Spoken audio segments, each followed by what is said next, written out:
to help you. So I have to really thank. Jabardasth షోతో popular అయిన anchor Rashmi ఇప్పుడు హాస్పిటల్లో ట్రీట్మెంట్ తీసుకుంటున్నారు. మనం రీసెంట్ గా చూసుకున్నట్టు అయితే రష్మి టీవీ షోస్ లో కూడా ఎక్కువ కనిపించట్లేదు, సినిమాలో కూడా కనిపించట్లేదు. దానికి కారణం తను తరచూ అనారోగ్యంగా గురవ్వడం. ప్రస్తుతం రష్మి ట్రీట్మెంట్ తీసుకుంటున్నారు. ఈ మేరకు తన ఆరోగ్య పరిస్థితి గురించి చెప్తూ చాలా ఎమోషనల్ అయ్యారు రష్మి హాస్పిటల్ ట్రీట్మెంట్ తీసుకున్న ఫోటో అయితే నెట్టింట వైరల్ అవుతుంది. అసలు నాకు ఏమైందో అర్థం కావట్లేదు, ఎందుకు తరచూ అనారోగ్యం బారిన పడుతున్నానో అర్థం కావట్లేదు అంటూ ఎమోషనల్ అయ్యారు రష్మి. జనవరి నుంచి తీవ్ర రక్తస్రావం అలాగే భుజం నొప్పితో బాధపడుతున్నట్టుగా రష్మి గౌతమ్ చెప్పారు. కొన్ని రోజులు ఆ బాధను భరించాను, ఇక నా వల్ల కాలేదు, అందుకే హాస్పిటల్లో అడ్మిట్ ట్రీట్మెంట్ తీసుకుంటున్నాను.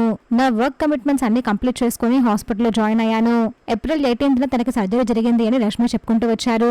ప్రస్తుతానికి కొన్ని రోజులైతే నేను ఏ షోస్ ఒప్పుకోవట్లేదు, ఏ షోస్ చేయట్లేదు. సర్జరీ తర్వాత నేను ఆరోగ్యంగానే ఉన్నాను, కానీ మరో 3 వీక్స్ పాటు డాక్టర్స్ నుండి రెస్ట్ తీసుకోమని చెప్పారు అని రష్మి గౌతమ్ ఎమోషనల్ అయ్యారు. ఇన్ని రోజులు తనకు తోడుగా ఉన్న ఫ్రెండ్స్ అండ్ ఫ్యామిలీకి థ్యాంక్స్ చెప్పారు రష్మి గౌతమ్. రష్మి త్వరగా కోలుకోవాలని కోరుకునే వాళ్ళు కమెంట్ చేయండి. ప్లీజ్ ఫ్రెండ్స్, మా ఛానల్ సబ్స్క్రైబ్ చేసుకోండి ప్లీజ్.